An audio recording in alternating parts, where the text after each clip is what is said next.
Bismillahirrahmanirrahim. Assalamualaikum warahmatullahi wabarakatuh.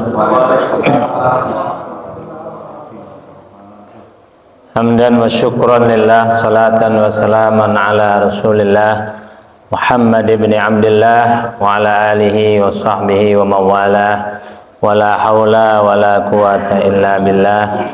Subhanaka la ilma lana illa ma'alamtana innaka antal alimul hakim. Rabbi syrah li sadri wa yassir li amri wahlul 'uqdatam min lisani yafqahu qawli, amma ba'd. Yang sama-sama kita hormati Tuan DKM Shalah Nurul Falah PRT 01 Bapak RT Istrimbal, PRT Kasman, PRT Cang, dan juga bapak-bapak yang lain yang tidak kami sebutkan satu persatu, namun tidak mengurangi rasa hormat dan ta'zim kami. Puji syukur kita panjatkan pada Allah SWT. Alhamdulillah di pagi hari ini kita dapat kembali melaksanakan salah satu kewajiban kita, yaitu salat subuh berjamaah, dilanjutkan dengan kajian Jumat pagi. Mudah-mudahan apa yang kita lakukan di hari ini khususnya diterima oleh Allah SWT. Amin ya rabbal alamin. Salawat dan salam semoga tercurah pada junjungan Nabi besar Muhammad SAW, pada keluarga, para sahabat. Mudah-mudahan kita termasuk umatnya yang selalu istiqomah menjalankan perintah dan sunnah-sunnahnya. Jamaah sekalian, pada pagi hari ini kita akan melanjutkan pembahasan kita tentang faraidul ghusli, tentang rukun mandi. Mandi itu ada mandi biasa, ya, yang biasa kita lakukan pagi, sore, minimal sehari 2 kali mandi. Itu mandi yang biasa. Ada juga mandi-mandi sunnah, ada juga mandi wajib. Yang paling perlu kita ketahui itu adalah bagaimana kita melaksanakan mandi wajib, ya. Karena mandi wajib ini kalau tidak sesuai, kalau tidak benar cara mandinya, berarti kita dalam keadaan berhadas. Dan sudah kita bahas bahwa hadas itu ada 2 macam, hadas kecil dan hadas besar. Hadas kecil cara mensucikannya dengan berwudu, hadas besar cara mensucikannya dengan mandi. Faslun wa faraidul ghusli thalathatu asya. Fasal atau bab ini berbicara tentang fardu mandi atau rukun mandi besar jelasnya, ya. Rukun mandi besar itu salah satu asya, ada 3 macam. Jadi yang pokoknya, yang rukunnya itu 3. Ya, jadi kita kenalin dulu. Kemarin kita bahas juga masalah rukun wudu. Jadi ada rukun wudu, ada sunnah wudu. Mandi juga begitu, ada rukunnya, ada sunnah-sunnahnya. Adapun rukun mandi hadas besar itu ada 3. Ahaduha an-niyah. Rukun yang pertama itu adalah niat. Nah, ini penting, niat ini.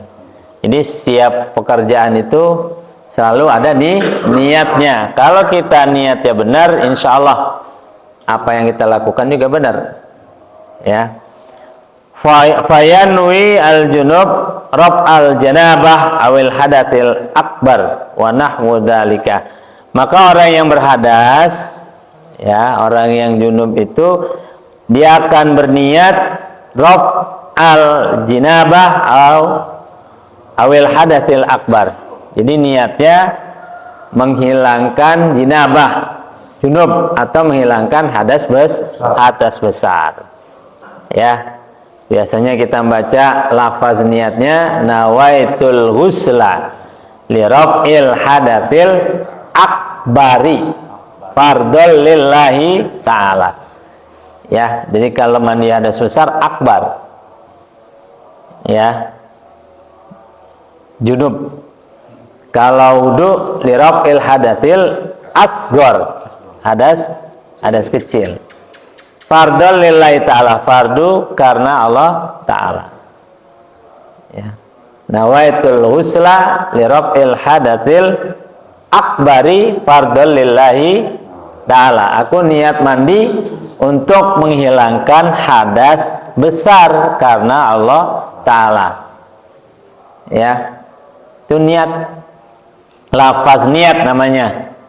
Yang jelas tetap niatnya di dalam hati, niatnya dalam hati. Wa tanwi al-haid wan nifas raf'a hadatsil haid awin nifas.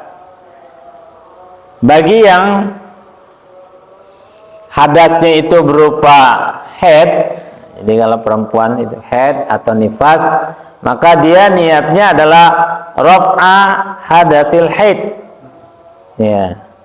Raf'a hadatsil haid awin nifas. Nawaitul ghusla li raf'i hadatsil haid. Nawaitul ghusla li raf'i hadatin nifas. Fardhu lillahi ta'ala. Ya. Jadi kalau perempuan bisa niatnya seperti itu. Nawaitul ghusla li raf'i hadatsil haid atau li raf'i hadatin nifas. Ya, fardhu lillahi ta'ala. Aku niat mandi untuk menghilangkan hadas haid atau nifas karena Allah ta'ala. Tapi kalau bacanya secara umum, nawaitul ghusla li raf'il hadatsil akbari fardhu lillahi ta'ala juga boleh. Karena ini kan umum. Ya, minimal bacanya seperti itu. Nawaitul ghusla li raf'il hadatsil akbari fardhu lillahi ta'ala. Boleh. Ya. Jadi silakan aja mau bacanya nawaitul ghusla li raf'il hadatsil akbari fardhu lillahi ta'ala, baik untuk yang junub atau yang haid atau nifas. Tapi kalau mau lebih spesifik, lebih rincinya, boleh para perempuan itu bacanya nawaitul ghusla li raf'i hadatsil haid fardhu lillahi ta'ala, untuk mandi hadas besar karena haid. Ya, kalau karena nifas nawaitul ghusla li raf'i hadatin nifas fardhu lillahi ta'ala. Kalau nifas, ya, setelah melahirkan. Ya, pilihannya seperti itu. Wa takunu niyyah maqrunatan bi awalil fardi.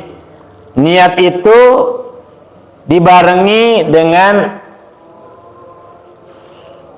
membasuh atau menyiram bagian badan, ya, bagian badan yang awalnya, yang pertamanya, ya. Jadi niat itu tidak terpisah, tapi dibarengi, makrunatan, diikuti, dibarengi dengan siraman pertama, ya. Awalu ma yughsal min a'lal badani aw asfalihi.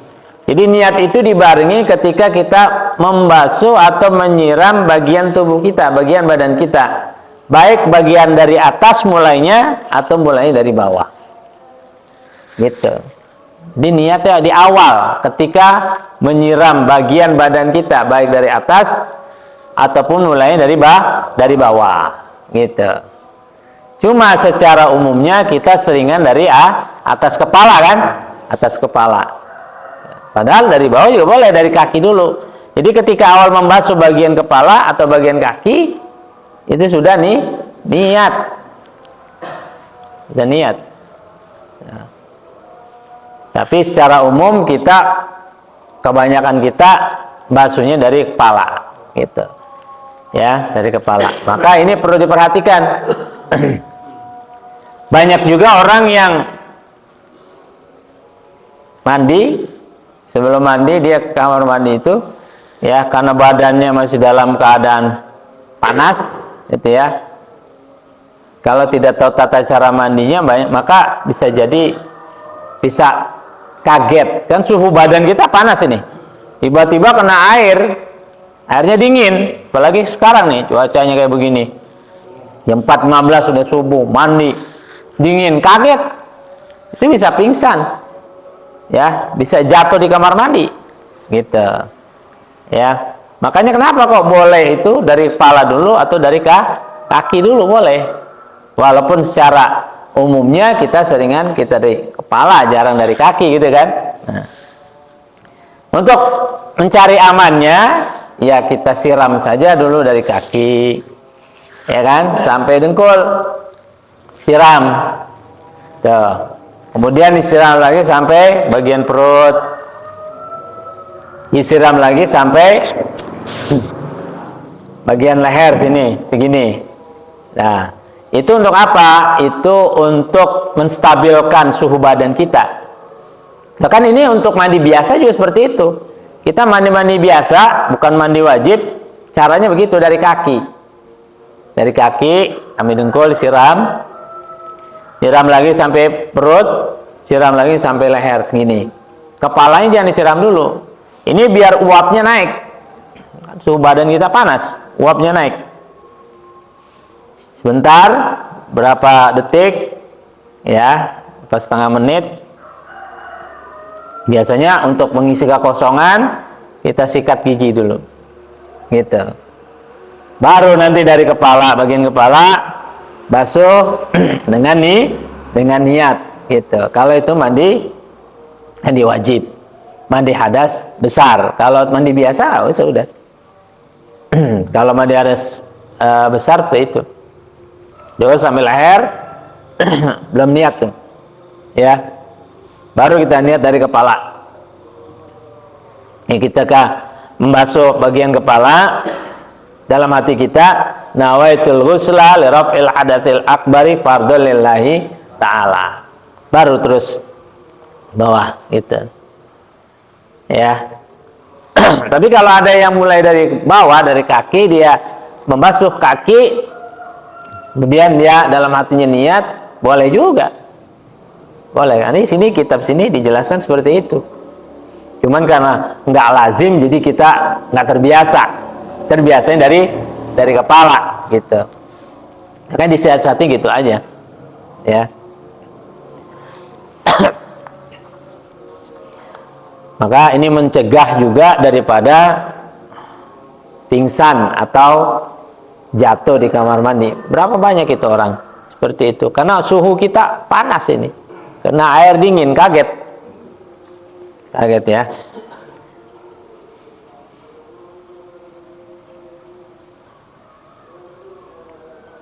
Walau yanwi ba'da ghusli juz'in wajabat i'adatuhu.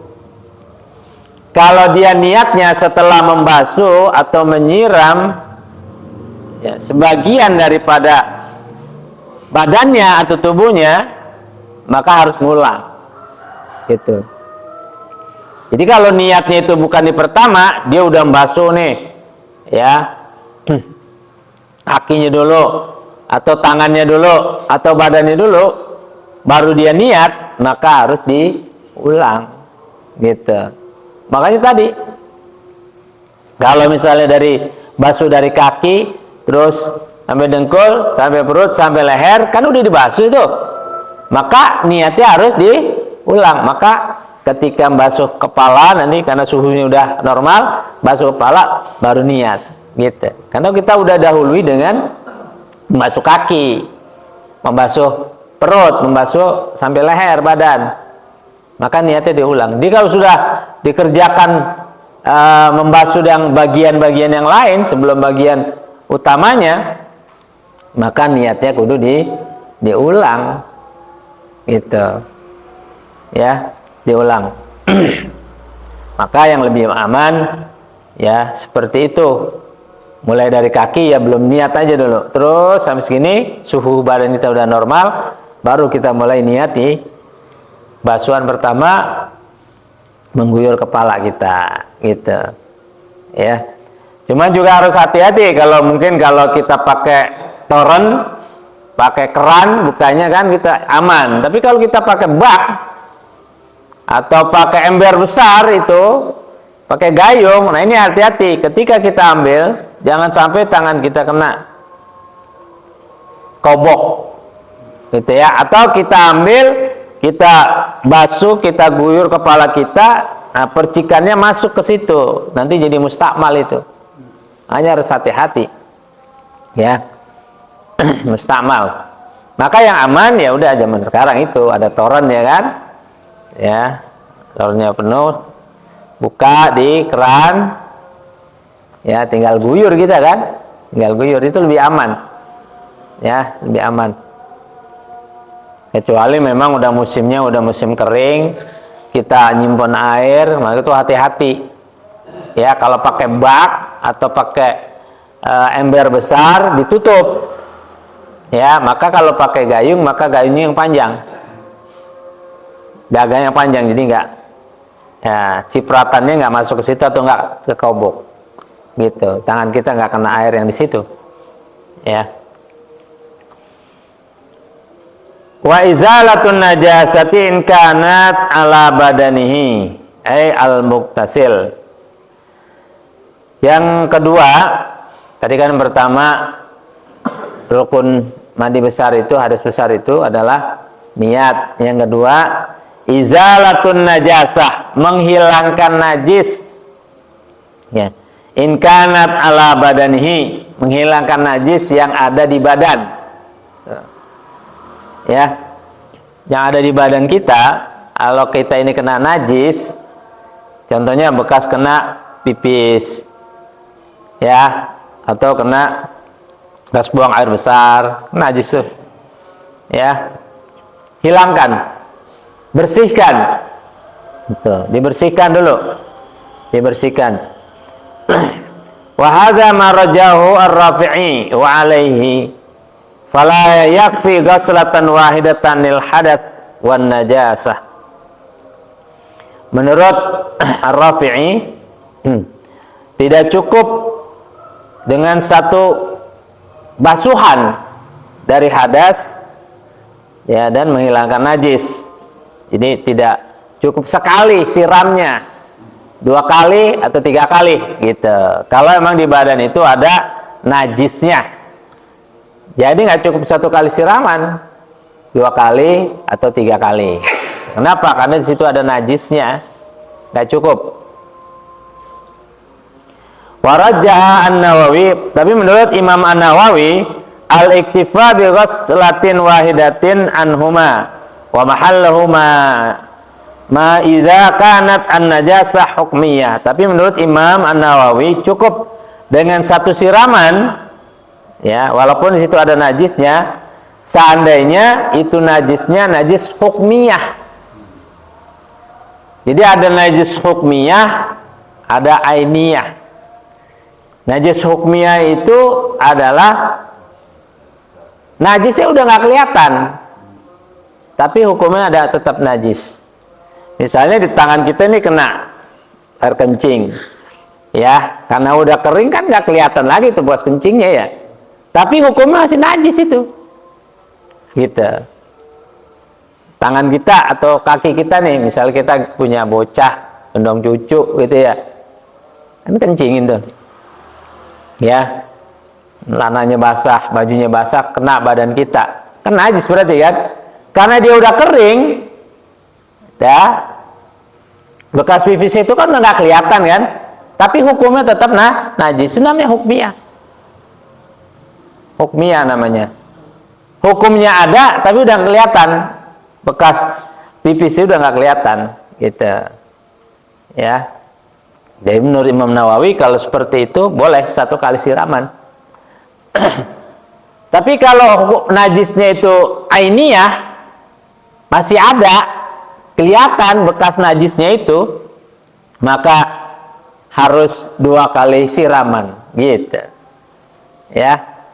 Masih kelihatan nih bekas pipis atau bekas buang air besarnya nempel di kita nih, ya, kotoran, gitu, ya, masih kelihatan, maka karena najis itu masih kelihatan, maka menurut Imam Nawawi tidak cukup dengan 1 kali siraman, maka harus dua kali siramnya, gitu, ya. Kalau menurut Imam Ar-Rafi'i, ya, mau hukmiyah atau ainiyah tidak cukup 1 kali siraman, harus 2 kali atau 3 kali, gitu. Tapi menurut Imam Nawawi, kalau najisnya hukmiyah, hukumnya ada tapi udah nggak kelihatan lagi, maka dia cukup 1 kali siraman. Tapi kalau ainiyah, najisnya itu masih kelihatan, terlihat, maka dia harus minimal 2 kali siraman, gitu. 2 kali siram. Oh. Ya, jadi najis itu kudu dihilangkan. Oh.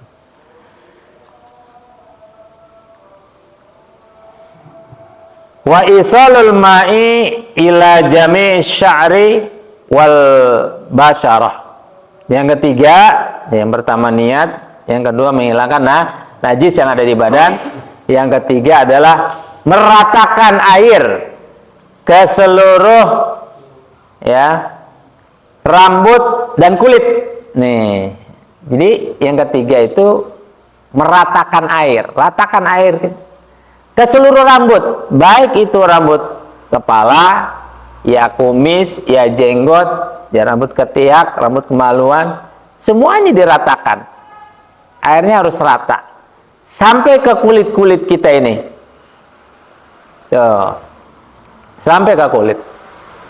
Bahkan sampai kubul dan dubul. Ya, ratakan. Ya, seperti kita istinja itu cebok, ya kemaluannya dibersihkan itu, depan belakang dibersihkan, airnya ratakan sampai ke kemaluan-kemaluan, baik laki maupun perempuan dibersihkan, disiram. Tuh, ya. Bahkan kalau masih kulup, belum sunat kan kulup namanya ya. Kalau orang belum sunat itu, laki itu ya belum sunat, berarti dia kulup, berarti masih pakai helm kayak gitu ya. Itu sampai harus dibersihkan, siram. Perempuan begitu, dibersihkan, disiram supaya rata, maka harus rata. Ya, harus rata. Jadi meratakan air ke seluruh rambut yang ada pada badan kita dan juga seluruh kulit-kulit kita ini. Ratain biar rata gitu ya. Nah itulah 3 daripada fardu atau rukun mandi hadas besar. Gampang ingatnya itu ya. Niat dibarengi dengan siraman pertama, yang kedua menghilangkan najis yang ada di badan, yang ketiga meratakan air ya dari rambut ke seluruh rambut dan ke seluruh kulit, dari ujung rambut sampai ujung kaki, diratakan itu ya, harus rata. Nah kalau itu sudah kita lakukan 3 hal tadi, maka insya Allah mandi hadas besar kita sah. Sah udah ya, karena ini pasti setiap kita akan mengalami ini. Kita akan mengalami mandi hadas besar. Ini termasuk anak-anak ini yang udah pada remaja, udah diajarin cara mandi yang benar. Karena ada dulu ya tetangga itu, dia sudah punya anak 2, nggak tahu mandi hadas besar, nggak ngerti. Coba kalau anaknya udah SD, udah gede, oh saya nggak tahu itu. Untung waktu itu dia ngaji, nanya. Saya mandi biasa aja tuh, jemur yang penting basah katanya. Karena kan orang dulu kan istilahnya mandi basah ya. Wah, nanti mandi basah ya. Ya emang mandi mah basah. Ya kan? Yang penting basahin aja tuh, mandi basah. Ya, yang bedakan apa? Yang membedakan adalah niat. Ya kita pagi mandi, sore mandi, ya memang basah, kita guyur, basah. Ya. Tapi yang membedakan adalah niat. Kalau kita mandi biasa kan nggak pakai niat, biasa aja udah. Tuh, ya. Maka di situ namanya mandi hadas besar atau mandi jinabah. Bayangkan kalau nggak ngerti, nggak bisa cara mandi yang benar, waduh, bahaya itu. Ya berarti dalam keadaan kotor, makanya disebutnya dalam hadas. Dalam hadas. Wah, lagi dalam hadas nih, hadas besar, hadas kecil gitu. Ya. Oh, hadas kecil cukup dengan wudu. Oh, hadas besar maka harus mandi. Rukunnya ya ada 3. Pertama niat, kedua menghilangkan najis yang ada pada badan, yang ketiga meratakan air dari ujung rambut sampai ujung kaki sampai ke kulit-kulitnya, ratakan tuh biar rata semuanya. Ya. Ini kan hal sepele ya. Tapi kan kita ngalamin, semua kita ngalamin itu. Ngalamin. Apalagi ntar PI bulan depan dia mau nikah. Kan dikit-dikit mandi itu. Tanya Wahyu dah. Sehari berapa kali mandi itu kalau pengantin baru? Loh, bukan main itu. Sampai ngantuk-ngantuk. Ya kan? Bukan main, mandi itu. Iya. Ya. Kemudian dilanjutkan lagi tentang sunnah-sunnahnya, sunnah mandi. Kalau tadi kan yang rukunnya, yang pokok. Ya, seperti wudhu ada rukunnya, ada sunnahnya, gitu kan? Nah, ini juga ada yang rukunnya, ada yang sunnah-sunnahnya. Wa sunanu ay al-ghusl khamsatu asya. Sunnah-sunnah mandi hadas besar itu ada 5. Kalau rukunnya 3. Kalau sunnah-sunnahnya ada 5. At-tasmiyatu, yang pertama adalah baca bismillah.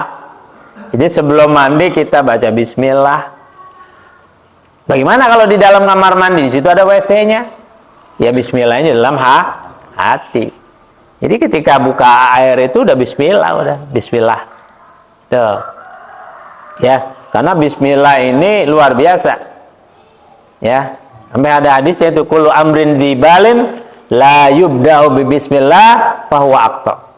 Setiap amal perbuatan yang baik kalau tidak dimulai dengan bismillah maka dia terputus. Terputus dari apa? Terputus dari keberkahan. Gitu. Ya, makanya orang kalau mandi itu dihayati baca bismillah sehat. Kayak kita nih udah baru mulai pilek-pilek dikit gitu.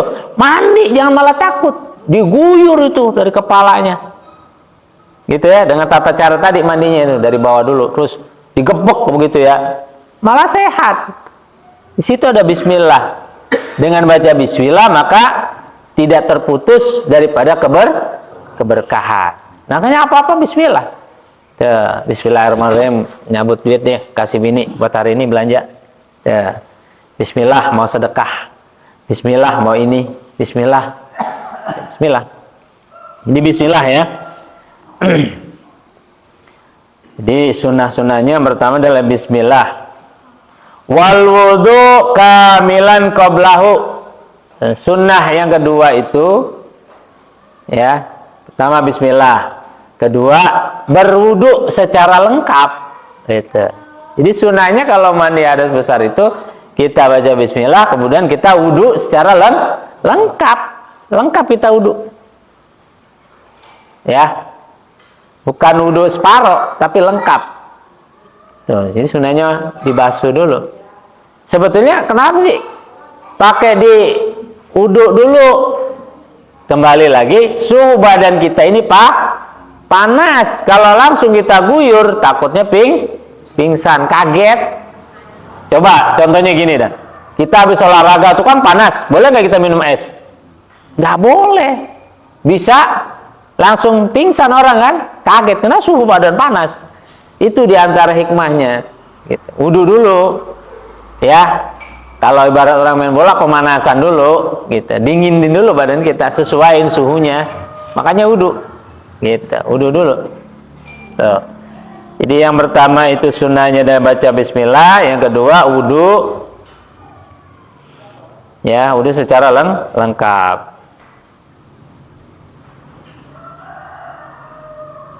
Wa yanwi bihi al-muqtasil sunnatal ghusli. Ya. Jadi dia berwudu sebelumnya niatnya itu untuk sunnahnya, biar dapat sunnah mandi hadas besar, dapat sunnahnya kan. Ya. Niatin. Kemudian yang selanjutnya yang ketiga adalah imrarul yadi alal jasad. Ya. ma wasalat ilaihi al jasad minal jasad, ya. Ya. Yang ketiga, sunnah mandi itu adalah, ya, apa namanya, tangan kita ini digosok-gosok, dipijit-pijit, diratakan gitu loh. Jangan cuman disiram tapi semuanya dibasuh gitu loh. Ya. Gitu. Tangan kita ini dibasuh ke badan-badan kita ini. Tuh. Ya kan? Dibasuh. Jadi imrarul yad alal jasad. Jangan cuman disiram doang tapi dibasuh, kemudian diratakan dengan tangan gitu. Dengan tangan. Ya. Kemudian yang keempat adalah wal muwalat. Sunnah mandi yang keempat adalah berurutan. Berurutan. Urut dari atas ke bawah, urutan. Gitu.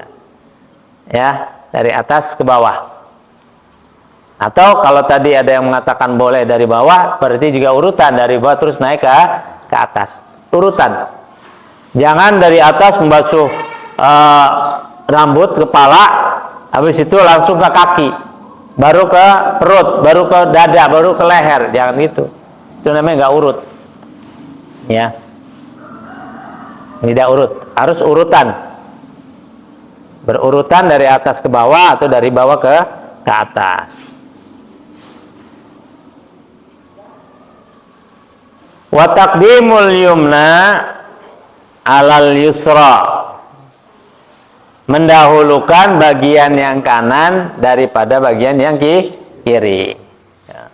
Yang dibasuh bagian kanan dulu, bagian kanan. Baru bagian kiri. Kaki juga bagian kanan, badan bagian kanan. Ya. Itu 5 daripada sunnah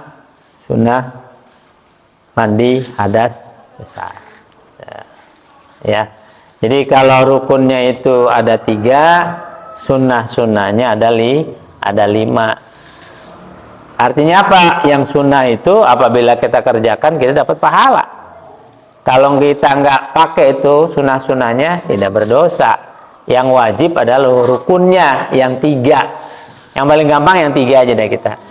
Ingat, kamu tambah sunnahnya. Baca bismillah. Kemudian berwudu sebelumnya, ya kan? Membasuh badan-badan kita dengan tangan, dijalanin tangannya, basuh. Ya, kemudian berurutan. Kemudian mendahulukan yang kanan daripada yang kiri. Ini sunnahnya. Gitu.